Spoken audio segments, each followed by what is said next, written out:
lórí ọ̀rọ̀ Muyideen ibi tọ́rọ̀ dé dúró sí ni wípé àwọn àfa Muyideen ti ń jáde lórí social media àwọn bẹ̀rẹ̀ sí dúnramúramù pé ṣe bí àwa sọ pé àrùn Muyideen lọ́wọ́ ni sẹ́ńtà ràn lọ́wọ́ ó yẹ ká tó fẹ́ kó sẹ̀wọ̀n àṣẹ odidi oore fún o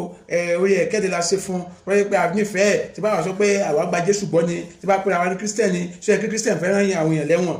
ẹ̀yọ̀ sí nǹkan tá ń bèrè wọ̀nyí nìyẹn dó àwọn kan ń pè wá láti bí ìjẹta pé ẹ jẹ́ kí bọ̀bọ̀ yìí afẹ́ kó lọ kó kẹta lọ lóbi oṣù mélòó níbi báyìí ṣùgbọ́n àtúnṣe wá sóṣù sílẹ̀ pé àwo nínú dísù sí gbogbo yẹn àwo kì í ṣe ẹni tí kì í gbẹ́bẹ̀ àtúnṣe ń bẹ̀ ní pé Muyideen a fẹ́ kó lọ ẹ̀wọ̀n kíta àwọn kan fẹ́ ni pé kó wá sí ìta kó wá túbá pé ìtọ́ tó sọ yẹn kí ibùkún má bínú kàkà bẹ́ẹ̀ bí àwọn àfẹ́ ṣe ń gbá sóṣù sílẹ̀ tí wọ́n sọ yẹn Muyideen lọ sí magistrate ó ní òun fẹ́ kọ ìbùkún sílẹ̀ tó ìgbésẹ̀ tó ń gbé báyìí nìyẹn ìbùkún ọmọ ọlọ́mọdé eléyìí ó ti sọ pé òun kò gba òun gbàdúrà ọkọ bíi ti Muyideen fúnra mọ́ torí òun expect pé Muyideen lè wà yẹn ọkọ alágbàríkà tó máa fún lọ́kàn balẹ̀ lòún gbàdúrà fúnra báyìí so tó bá ní ó yá náà nìyẹn. ṣùgbọ́n màámi Olúṣọlá Yusuf mo ti sọ pé mi ní bóyá torí mo ní ìyá àwọn ni blogger Muyideen àwọn ló máa ń jáde tó máa ń gbẹnu Muyideen sọ̀rọ̀ àwọn ló ń sọ pé Muyideen sọ wípé òun ò gbàwé ìpẹ̀jọ́ pé mi ò jẹ́ kí òun lè wá sórí social media wá túbá so àwọn ẹ̀bẹ̀ tá ń bẹ mọ́mí Olúṣọlá Yusuf ni wípé ẹ má gbẹnu Muyideen sọ̀rọ̀ ẹ jẹ́ kí Muyideen wá sórí social media kó wá sọ torí wọ́n ní òyìnbó tó lè gbé forgery and ṣe impersonation ló tún sọ òyìnbó ẹgbẹ́ mímíkì ló sọ tẹ́lẹ̀ òyìnbó tó sọ tẹ́lẹ̀ wọ́n ní forgery gan ló pè kì í ṣe forgery wọ́n ní sọ pé forgery and kí bí impersonation mi kankan ló ṣàpèjọ yẹn ìyá Olúṣọlá Yusuf ní nǹkan tí Muyideen sọ fáwọn yẹn pé wọ́n forge signature ni so now àwọn fẹ́ kí Muyideen wá síta fún rẹ̀ mami ẹ má gbẹnu Muyideen sọ̀rọ̀ kí Muyideen má fi tiẹ̀ kó bá yín so kí Muyideen wá síta fún rẹ̀ kó wá sọ pé gbogbo ọmọ Nàìjíríà o òun ò gba lẹ́tà ẹjọ́ kankan lọ́wọ́ lọ́ọ̀yà kankan o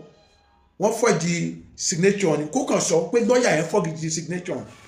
kó sọ pé lọ́ọ̀yà yẹn forge signature ni òun ò gba lẹ́tà lọ́wọ́ ẹ̀ ó tàn so kì í ṣe pé kán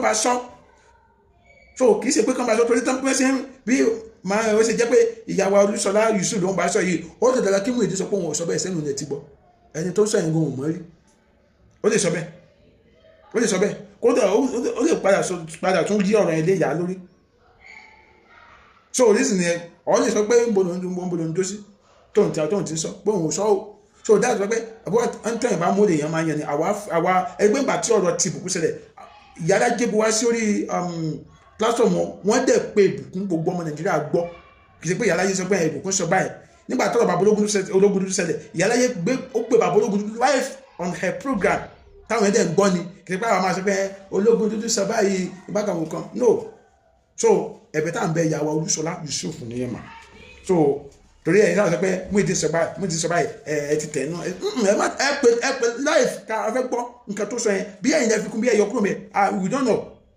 so ẹ pè so jẹ́ update but still ẹ̀yin tẹ́ jẹ́